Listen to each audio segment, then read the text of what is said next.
জয় রাধে, জয় নিতাই চৈতন্য।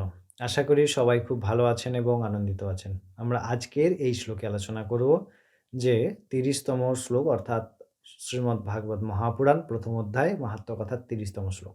৩০তম শ্লোকে অর্জুন ক্ষমা করবেন, নারদ মুনি সনকাদি ঋষিগণকে কি বলছেন? সেই তীর্থে ভ্রমণ করায় তার হৃদয় তৃপ্তি হচ্ছে না। তীর্থগণ আ পাপ বিমোচন করেন।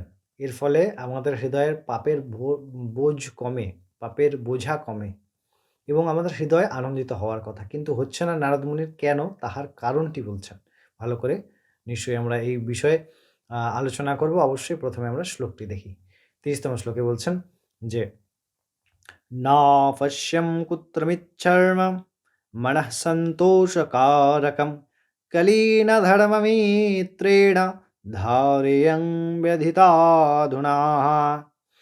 বলছেন কলি এই সম্পূর্ণ পৃথিবীকে ক্লিষ্ট করে রেখেছে, তাহার দৃষ্টিতে তাহার পাশে বন্ধ করে রেখেছে। সেই কারণে তীর্থে গিয়েও তীর্থের ফল আমরা কিছু লাভ করতে পারছি না। এই তীর্থের ফল লাভ করতে পারছি না এই কারণে, কারণ কলি আছেন। এবার এইখানে আরেকটি বিষয় আমরা আ দেখব যে তীর্থের মধ্যে কলি কি করেন?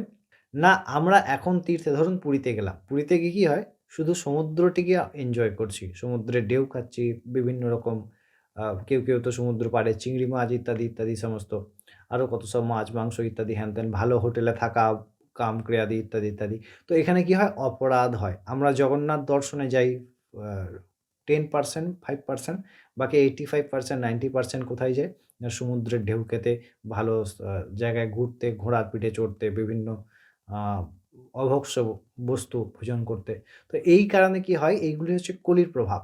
আমরা তীর্থস্থানে গিয়েও সেই তীর্থের মর্যাদা প্রদান করি না এবং যেহেতু আমরা তীর্থের মর্যাদা প্রদান করি না, সেই হেতু আমাদের কি হয়?